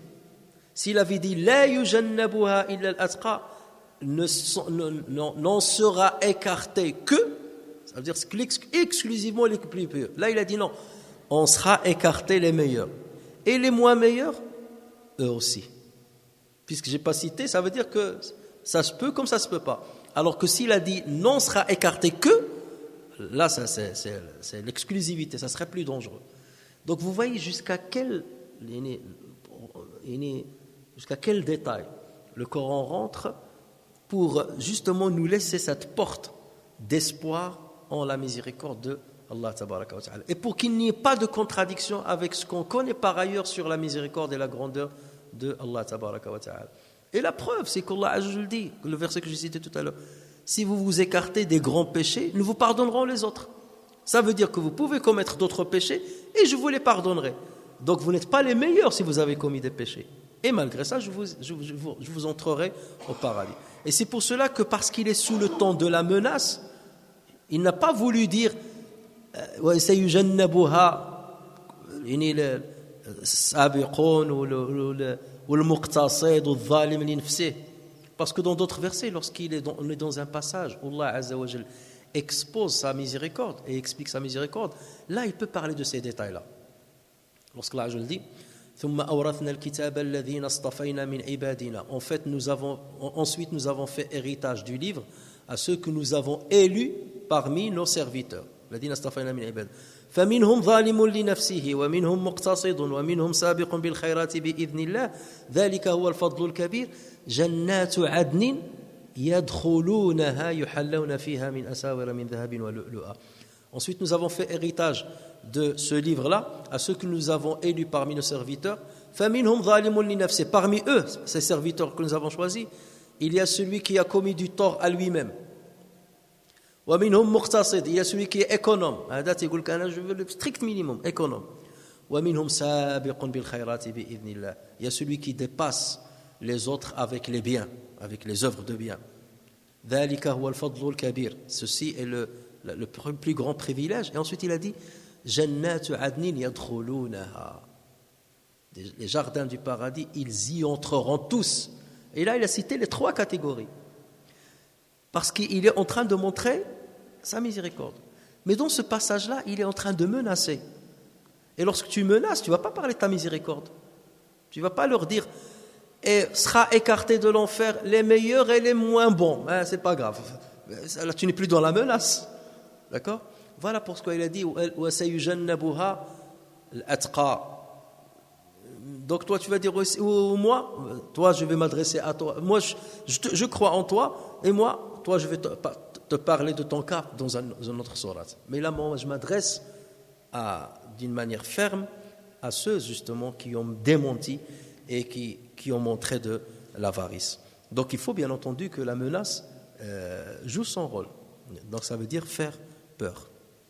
Donc vous voyez que c'est pour cela que voilà pourquoi l'arabe est important pour comprendre. Parce que si on lit que la traduction comme ça, on ne va pas voir ces secrets-là. C'est pour ça que lorsqu'on rentre dans le secret de la langue arabe et dans le balagha de l'Arabia, et surtout du Coran, c'est là où on commence à voir c'est-à-dire même des décrets religieux, on peut les comprendre, même la aqida, on peut la déduire à partir de la lecture seulement du Coran, et on ne reste pas seulement que dans le côté technique de la aqida comme certains aiment à enseigner. Alors, Allah Azza wa Jal dit wa sayujannabuha al-atqa. Regardez ce verbe-là, sayujannabuha, on sera écarté. Sayujannabuha al-atqa. Il aurait pu dire wa sayatajannabuha al-atqa. Parce que dans le verset qui a précédé, qu'est-ce qu'il a dit? La yaslaha, celui qui va subir le feu, l'ashqa. Donc le sujet, le verbe c'est yasla, et c'est qui le sujet? C'est l'ashqa lui-même, le damné. Ici il a dit wa sayujannabuha al-atqa. Le verbe c'est quoi? Yujannab. C'est qui le sujet? الأتقى لا هذا وسيجنبها هذا فعل مبني للمجهول. C'est un verbe dont le sujet a été occulté. Et l'atqa, on l'appelle naïbul fa'il. C'est le remplaçant de l'fa'il. C'est pas le vrai fa'il. Utiya bihi, utiya bir rajul. On a ramené l'homme. On a ramené l'homme. Utiya, هذا فعل مبني للمجهول. الرجل أتي بالرجل. الرجل c'est كله نائب الفاعل. C'est le remplaçant de l'fa'il. Alors que l'fa'il, le vrai sujet, c'est celui qui a ramené l'homme. Lorsque Allah dit wa sayujannabuha al-atqa, qui va épargner le pieux de l'enfer? C'est Allah Azza wa Jal. Alors que pour le feu, il a dit sayaslaha. لا يصلاها إلا الأشقى يصلاها. Il n'a pas dit يصلاها يصلاها يصلاها parce qu'il l'a mérité, il l'a cherché lui-même. Alors que lorsqu'il a parlé de l'atqa sayujannabuha, qui va le protéger, qui va l'en écarter? C'est Allah Azza wa Jal. C'est pour que jamais tu ne penses que tu t'es écarté de l'enfer, que tu es rentré au paradis par tes propres œuvres, ou là par c'est toi qui as le mérite, par ton mérite. Attention, c'est pas par ton mérite. C'est parce qu'Allah Azza wa Jal l'a fait. Et toujours dans le Coran, Allah Azza wa Jal, lorsqu'il parle un passage qui ressemble à celui-là, jamais il va dire c'est par toi que tu as eu le mérite, c'est par ton mérite que tu vas entrer au paradis ou bien que tu vas t'écarter de l'enfer. Regardez lorsqu'Allah Azza wa Jal dit فَمَنْ زُحْزِحَ عَنِ النَّارِ وَأُدْخِلَ الْجَنَّةَ فَقَدْ فَازَ. Il n'a pas dit فَمَنْ تَزَحْزَحَ عَنِ النَّارِ, celui qui s'est écarté du feu. Non, zuhziha, celui qu'on a écarté. Ça veut dire, s'il n'y a pas l'action de Dieu pour t'écarter du feu, tu vas tomber dans le feu. Zuhzihan. Wa udkhila al-jannata. Et on fait entrer dans le paradis. Il n'a pas dit wa dakhala al-jannah. C'est pas tu ne la rentres pas par tes pieds.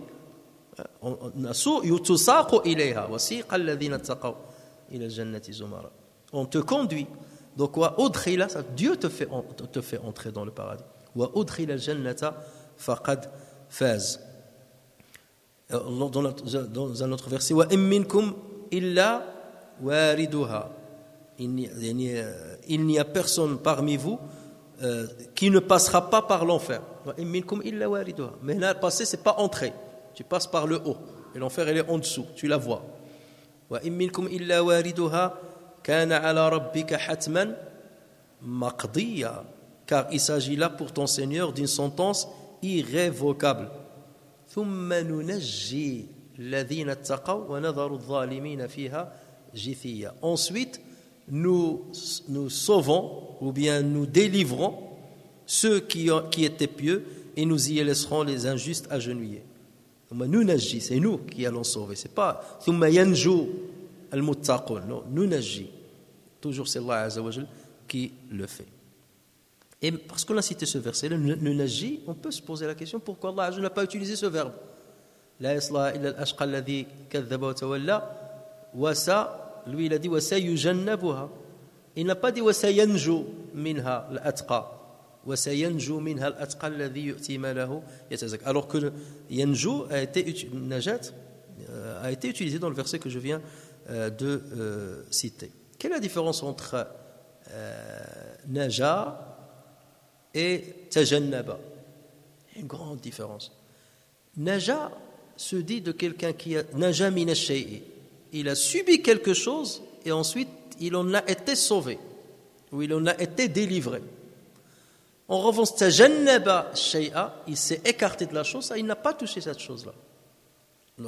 Dans le Coran, par exemple, lorsque Allah Azza wa Jalla s'adresse à Banu Israël, qu'est-ce qu'il leur dit? وَإِذْ نَجَّيْنَاكُمْ مِنْ آلِ فِرْعَوْنَ يَسُومُونَكُمْ سُوءَ الْعَذَابِ. Nous vous avons délivré de Pharaon, des gens de Pharaon, parce qu'ils vous infligeaient les pires des supplices. وَإِذْ نَجَّيْنَاكُمْ, ça veut dire vous avez subi les supplices et ensuite on vous a délivré. Vous avez subi et ensuite on vous a délivré. إِذْ نَجَّيْنَاكُمْ مِنْ آلِ فِرْعَوْنَ يَسُومُونَكُمْ سُوءَ الْعَذَابِ. Lorsqu'Allah Azza wa Jal parle de Hud alayhi salam, فاستجبنا له ونجيناه من الغم وكذلك ننجي المؤمنين. Nous répondâmes à Yunus alayhi salam, à Jonas, nous répondâmes à Yunus lorsqu'il a dit La ilaha illa anta subhanaka inni kuntu minadh dhalimin. فاستجبنا له, nous répondâmes à son appel. ونجيناه من الغم, nous l'avons sauvé de l'angoisse. Et c'est ainsi que nous faisons pour les mu'minin. Parce qu'il est tombé dans l'angoisse lorsqu'il a été avalé par la baleine. Tu es avalé par la baleine, tu vas être content, tu vas être déstressé. Forcément, tu es dans l'angoisse. Tu es dans le ventre de la baleine. Donc, il a subi l'angoisse et ensuite, Allah Azza wa Jal l'a sauvé. Donc, voilà pourquoi Allah Azza wa Jal, ici, il n'a pas dit najjayna. Parce que s'il dit yanju minha al-atqa, ça veut dire il rentrera et ensuite il sortira. Wallah Azza wa Jal, il dit tu ne rentreras même pas. Wa sayujannabuha, il s'en écarte, il passe à côté. Et c'est pour ça, jtanibu kathiran mina adh-dhann. Jtanibu, ça veut dire écartez-vous, ne vous approchez même pas. Jtanibu kathiran mina adh-dhann. Et c'est pour ça que l'interdiction, ceux qui disent par exemple, lorsque Allah dit innama al-khamru wal-maysiru wal-ansabu wal-azlamu rijsun min amali ash-shaytani fajtanibuh. Il te dit, je ne trouve pas dans le Coran un verset qui dit que l'alcool est haram. Comment tu ne trouves pas? Le verset ne te suffit pas. Lorsqu'il dit fajtanibuh, al-jtinab, ça veut dire quoi? Écarte-t'en. Tu le touches même pas. C'est ça, tu le touches même pas, tu t'en écartes. Alors que interdire, je peux t'interdire de le boire, mais tu peux le toucher. Il peut être à côté de toi. Amma jtanibuh, tu ne dois ni le boire, ni le toucher, ni le distribuer, ni le vendre, ni le transporter, ni s'asseoir avec quelqu'un qui le boit. Tu dois être loin de l'alcool, loin, à des kilomètres. Tu ne te rapproches même pas. C'est pire que de dire ne le buvez pas. D'accord? Et c'est comme ça qu'il faut comprendre l'arabe. Et ceux qui vous disent ça, c'est qu'ils ne connaissent pas l'arabe, ou d'abord, vous les trouvez noyés dans le péché. Réellement, ils essaient de trouver un justificatif. Et c'est pire que ceux qui vont te dire je reconnais le péché, je demande à Dieu de me pardonner, je regrette ce que je fais. Non, je ne regrette rien, Dieu ne m'a pas interdit. Le jour où il sera devant Dieu, comment il va répondre? A dit Al-Monseba. L'autre, au moins, il va dire je craignais Dieu, ou je regrettais ce que je faisais. Non, il va dire à Dieu non, tu m'as jamais dit. Je t'ai jamais dit. Le verset, comment tu vas l'expliquer? Ah ben, moi je croyais que c'était seulement haram, c'est tout ce que je croyais. Non, c'est pas une excuse qui peut passer. Nul n'est censé ignorer la loi. Ensuite, وَسَيُجَنَّبُهَا الْأَتْقَى الَّذِي يُؤْتِي مَالَهُ يَتَزَكَّى.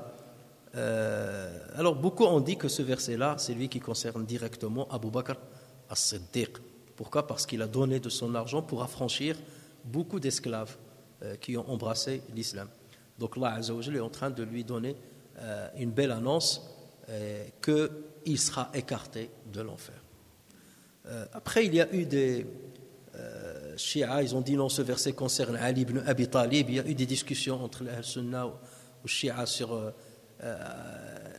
Et l'accord, en fait, cette surah concerne Abu Bakr Siddiq. Il y a surat al-Insan, par contre, qui concerne Ali ibn Abi Talib. Mais c'est là, il concerne Abu Bakr Siddiq. Je vais vous donner une petite nuance qui le montre.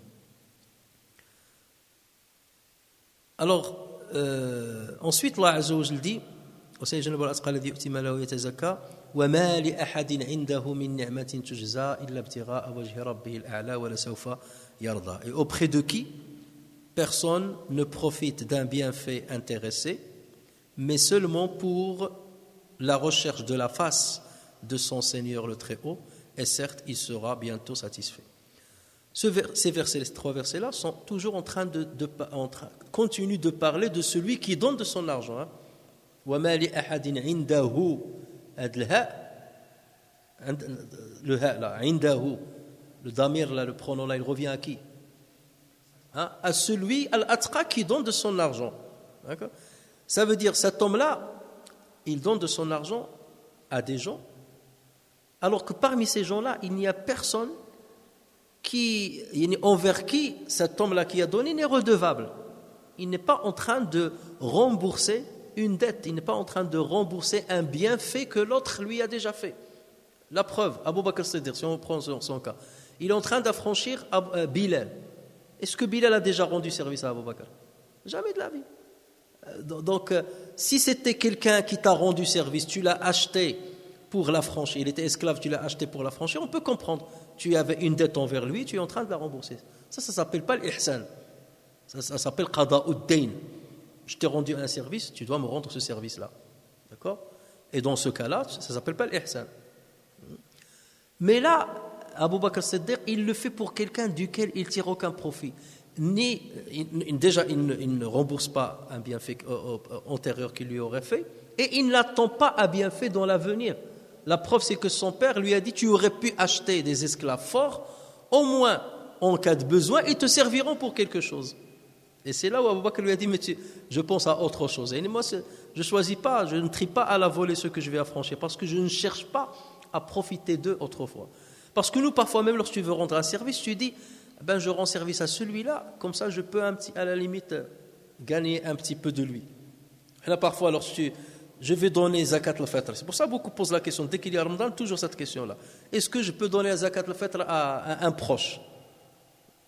Pendant toute l'année, il n'a jamais pensé à ce proche. Et il lui donner 5 euros ou 10 euros. Il n'a jamais pensé à ce proche, une année. Mais le jour où il est assujetti à donner zakat, parce que la zakat, il va la sortir, je vais la donner à ce proche. Il veut tirer un profit. C'est que le jour où il va me voir, il va dire, je lui ai rendu service. Et il va me respecter. Et il va me dire, siflan, tabarakallah ala siflan. Et là, je suis en train de profiter de son respect. Alors qu'il fallait réfléchir à ce pauvre-là pendant toute l'année. Tu n'attends pas les 5 euros d'il zakat al-fitr pour zakat al-fitr, donne-la à quelqu'un que tu ne connais pas, ou envoie-lui 40 fois zakat al-fitr. Là, on va dire que tu le fais fi sabilillah. Alors que là, tu ne l'as pas fait fi sabilillah. Regardez Abu Hanifa, rahimahullah. Un jour, il a emprunté de l'argent de quelqu'un. Et le jour où il voulait lui rendre, il est allé le voir, il a toqué chez lui, et on lui a dit, attends, il va sortir. Et il a commencé à attendre sous le soleil. Et c'était un soleil de plomb. Et il a attendu longtemps. Et l'homme, lorsqu'il est sorti, il lui a dit, mais qu'est-ce que tu fais? Il lui a dit, j'attendais que tu sortes. Il lui a dit, mais tu aurais pu te mettre sous mon arbre. Là. C'était une cour, il y avait un arbre. Tu aurais pu m'attendre sous l'arbre pour être à l'ombre. Et il lui a dit, non, je ne voulais pas tirer profit de l'argent que j'ai reçu de toi. Je n'ai pas voulu tirer profit. Si je serais resté sous l'arbre, être sous l'ombre de ton arbre, c'est comme un riba pour moi. J'ai gagné un riba. Regardez jusqu'à quel point les gens réfléchissent pour que vraiment l'œuvre soit fi sabilillah. En fait, non, c'est Abu Hanifa qui a prêté à cet homme-là. Il a prêté à cet homme, il est allé pour restituer son argent, et l'homme lui a dit, attends, je vais sortir pour te donner l'argent. Il lui a dit, non, si j'avais récupéré mon argent et j'avais profité de l'ombre de ton arbre, ce profit-là serait un riba pour moi. Bien sûr, c'est de l'exagération. Mais c'est ça le scrupule. Là, on n'est pas obligé d'être scrupuleux. Ce n'est pas une obligation. C'est bien, mais ce n'est pas une obligation. Mais pour vous montrer comment les savants ils réfléchissent. Et Bishr ibn al-Harith al-Hafi, sa sœur, une fois, elle est venue chez Ahmed ibn Hanbal. Et les gens posaient des questions, et cette femme est venue, elle lui a dit, j'ai une question à poser. Il lui a dit quoi? Il lui a dit, nous avons l'habitude de tisser, enfin, je ne sais pas tisser, lorsqu'on fait le tricoter, voilà, de tricoter, et la nuit, il y a parfois les gardiens des routes, les soldats et tout, qui se mettent en garde, en état stationnaire, et parfois ils tiennent des torches de lumière. Est-ce qu'on a le droit de profiter de la lumière de leurs torches pour tricoter? Ahmed lui a dit, tu es de quelle famille, ma fille? Tu appartiens à quelle famille? Il je suis la sœur de Bishr ibn al-Harith al-Hafi. Bishr ibn al-Harith al-Hafi, c'est un ascète extraordinaire. Il lui a dit, je suis la sœur de Bishr ibn al-Harith al-Hafi. Il lui a dit, min baytikum yakhrujul wara'. C'est de votre demeure que le scrupule sort. Idhabi ya bunayya, va ma fille, et ne tricote pas sous la lumière des torches des soldats. Ou il aurait donné une autre fatwa à une autre femme. Il lui aurait dit, tu peux tricoter, ils ne sont pas en train de t'illuminer, tu profites, c'est pas. Mais parce que vous avez le wara, si tu poses le simple fait de poser ce genre de questions, les questions d'elle, c'est l'inverse. La femme, elle te pose la question, est-ce que j'ai le droit de mettre un maquillage, mais avec des couleurs un petit peu, qui ressemblent à ma peau, pour qu'on ne voit pas que c'est un vrai maquillage. Regarde la différence. La fille de Bishr, la sœur de Bishr ibn al-Harith et nos femmes. De quoi on est en train de parler? Une fois, il y a un qui a ramené celui qui nettoie les puits. Celui qui nettoie les puits. Il lui a dit, est-ce que tu peux nettoyer ce puits-là? Parce que j'ai quelque chose que j'ai perdu dedans et je voudrais bien que tu me la sortes. À Gallo, ça va te coûter tant. Il lui a dit, Gallo, d'accord, pas de problème, commence. Gallo, qu'est-ce que tu as fait tomber pour que je cherche? Gallo, faqadtu fi lsan. J'ai perdu 1 centime. Il lui a dit, mais t'es fou. Tu as perdu 1 centime, tu vas me payer je ne sais pas combien de dirhams pour récupérer 1 centime. C'est comme si je te paye 20 € pour me récupérer 1 euro qui est tombé dans le puits. Il lui a dit, mais pourquoi tu fais tout ça? Il lui a dit, parce qu'il y a le nom de Dieu gravé dessus. Et je ne veux pas qu'il reste au fond du puits. Vous voyez le wara? Personne ne lui a demandé de faire ça. Et donc c'est ça le wara. Donc Abu Bakr Siddiq, il n'y a personne qui est envers qui cet homme-là qui a fait le bien n'est redevable pour faire ce qu'il a fait. La seule chose, sauf parce qu'il cherche la face de son Seigneur le plus haut. C'est ça pourquoi il fait. C'est ce qui motive son acte. Et voilà pourquoi il a dit à la fin, wala sawfa yarda, dernier verset. Wala sawfa yarda, et il sera bientôt satisfait. Qui il ici? Il sera bientôt satisfait, Abu Bakr. Voilà ce que disent la majorité des savants disent, wala sawfa yarda, il sera satisfait, c'est Abu Bakr. Si c'est de lui qu'on parle, celui qui a donné, que ce soit Abu Bakr ou quelqu'un qui est de son exemple. Il sera satisfait. Le il, wala sawfa yarda, il sera satisfait. Le fa'il ici, c'est Abu Bakr. Ça, c'est la première explication. Il y a une deuxième explication qui est encore plus intéressante. Wala sawfa yarda, ça veut dire rabbuh illa ibtigha'a wajhi Rabbihil a'la. Lui, il cherchait la face de son Seigneur. Eh bien, son Seigneur sera satisfait.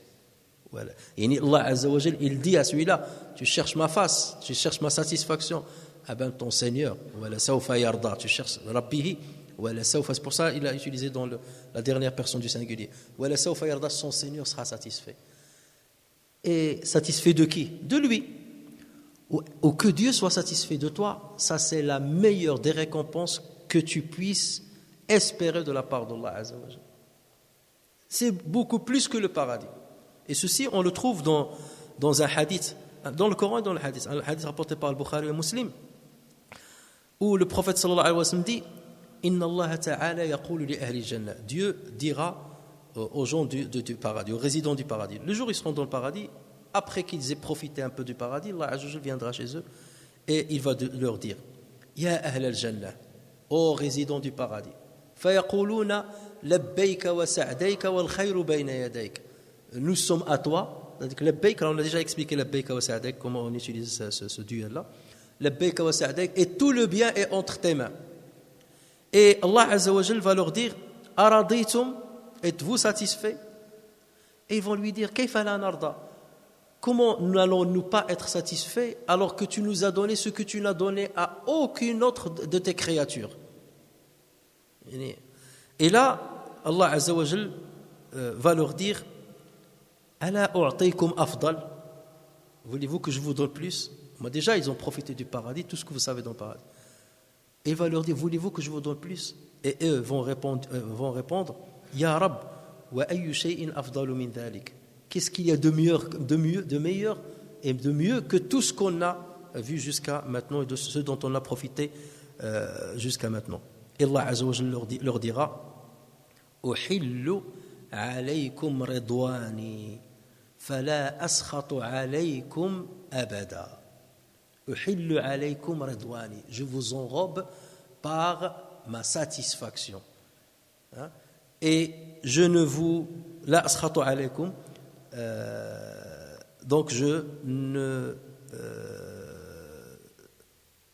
maudirai plus jamais. Et ça, c'est la plus grande. Lorsque Dieu est satisfait de toi, alors, la récompense, c'est ça. La récompense, on l'espère seulement par rapport à ce dont on va profiter de quelque chose de physique. Je veux le paradis, ou manger les fruits, ou avoir le hur al-ain, ou les ruisseaux, ou les jardins. Oui, tout ça, il y en a, parce qu'Allah Azza wa Jalla sait qu'il y a des gens qui cherchent que ça. Mais il y a autre chose, c'est ça, qui peut paraître maintenant de premier abord subjective. C'est quoi la satisfaction de Dieu? Il y a certains qui disent que la satisfaction, un père qui va venir chez son fils, qui va lui dire Allah yarda alika waldi, ana radi alika waldi. Ouais, il dit الوالد انا اش ندير بالرضا ديالك انا عطيني. Tu viens chez ton fils, tu lui dis je suis satisfait de toi. Il va te dire mais satisfait, un petit cadeau, c'est pas. Vous voyez ce que je veux dire? Mais non, parfois, et nous savons ça, parfois tu as besoin seulement d'une parole. Quelqu'un qui te dit je t'aime. Ça, c'est la plus grande des satisfactions. D'accord? Malheureusement, nos femmes, ils peuvent l'attendre pendant des années et des années, jamais on leur donne cette chance-là. C'est comme si on est en train d'enlever les molaires de toute la bouche, les dents, pour leur dire ça. Et ça, je veux rien, ni fleurs, ni kada, ni maison, ni adine. Elle dit une petite parole. Ose. J'ose pas. Et si tu l'as dit, pour elle, c'est quelque chose d'extraordinaire. Elle, la femme par rapport à son mari. Avec tout ce qu'on son mari, toujours les problèmes avec, lorsqu'il lui dira cette pareille, vous imaginez qu'Allah Azza wa Jalla te dit je t'enrobe par ma satisfaction. Là on est dans une autre mesure. Ce n'est plus la nourriture, la boisson, les femmes, c'est autre chose. La satisfaction de Dieu est satisfait de moi. Qui suis-je? Qu'est-ce que je vaux? Qu'est-ce que je pèse dans cette création pour que Dieu me dise à moi directement je suis satisfait de toi? Vous savez ce que c'est que ça comme récompense? Et c'est pas Allah Azza wa Jalla le dit wala sawfa yarda, ton Seigneur va être satisfait de toi. Donc voilà pourquoi là on parle d'un autre niveau, bien entendu. Il y a le niveau de la mise en garde, j'ai peur de l'enfer, j'ai peur de ceci. Il y a le niveau de l'espoir, j'espère le cadeau. Il y a un autre niveau, bien entendu. Et chacun son niveau. ولكن في كل خير. Il y a du bien en tout, bien entendu. Mais nous, lorsqu'on voit ça, on aspire à arriver à ce degré-là. أحب الصالحين ولست منهم لعلي أن أنال بهم شفاعة وأكره من تجارته المعاصي ولو كنا سواء في البضاعة. Et Allah Azza wa Jalla, d'ailleurs, même dans le Coran, lorsqu'il parle du paradis, il a dit وعد الله المؤمنين والمؤمنات. Dieu a promis aux croyants et aux croyantes جنات تجري من تحتها الأنهار, des jardins en dessous desquels coulent des ruisseaux. خالدين فيها, où ils vont rester et demeurer éternellement. ومساكن طيبة في جنات عدن, et des demeures, des belles demeures dans le paradis de Adn. Et ensuite il a dit وَرِضْوَانٌ مِّنَ اللَّهِ أَكْبَرُ, et une satisfaction de la part de Dieu est plus grand que tout cela. وَرِضْوَانٌ مِّنَ اللَّهِ أَكْبَرُ ذَلِكَ هُوَ الْفَوْزُ الْعَظِيمُ. Ceci est certes le plus grand succès. Donc voilà, وَلَا سَوْفَ يَرْضَى, on peut la comprendre dans le sens où celui qui a أعطى واتقى وصدق بالحسنى, الأتقى الذي يؤتي ماله يتزكى, il sera satisfait de Dieu. Mais on peut le comprendre dans le sens Dieu sera satisfait de lui. Et d'ailleurs, Allah Azza wa Jalla le dit radiyallahu anhum wa radu an. Radiyallahu anhum wa ya ayyatuha an-nafs al-mutma'inna. Et aussi ça a été dit à propos de Abu Bakr as-Siddiq. Ya ayyatuha an-nafs al-mutma'inna turji'i ila rabbiki radiyatan mardiyah. Tu es satisfaite et on sera satisfait tous sur toi. Et on, ici c'est Dieu. Dieu sera satisfait de toi. Radiyatan mardiyah. فادخلي في عبادي وادخلي جنتي. نسأل الله تبارك وتعالى أن يجعلنا من أهل الجنة وأن يحل علينا رضوانه وأن يأجرنا على كل خير قدمناه وأن يجعل ذلك في ميزان حسناتنا وأن يضاعف حسناتنا وأن يهدينا سواء السبيل فإنه على ذلك قدير بالإجابة جدير. وآخر دعوانا أن الحمد لله رب العالمين.